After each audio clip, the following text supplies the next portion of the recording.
31st নাইটে আমাদের ছেলেমেয়েরা কি করে? নাচ গান ইত্যাদি করে, তাই না? কেন করে? কারণ একটা বিশ্বাস আছে, 31st নাইট 0 আর রাত 12টা যখন বাজে তখন নতুন বছর শুরু হলো। নতুন বছরের প্রথম মুহূর্তটা যদি আনন্দ ফুর্তিতে কাটাই তাহলে আমাদের সারা বছর পড়ে যাবে। এই যে বিশ্বাসটা, এটা ইসলামী বিশ্বাস, তাই না?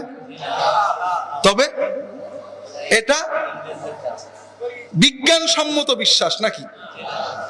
আমাদের বিশ্ববিদ্যালয়ে আমাদের ছেলেরা আছে, এই 31st নাইটের উদ্ভব করা হয়েছে একটা বিশেষ উদ্দেশ্যে, সেটা হলো বাণিজ্যিক সাম্রাজ্যবাদ। সারা বিশ্বের মানুষকে ভোগের নামে উদ্বেলিত করে তাদের সকল সম্পদ ছিনিয়ে নেওয়া, এর দ্বারা দুটো উদ্দেশ্য হাসিল হয়। একটা হলো ওরা ভোগবাদী হয়ে যায়, খাও দাও ফুর্তি করো, খাও দাও খাও দাও, কাজে ওরা শুধু কেনবে আর আমরা টাকা জমাবো।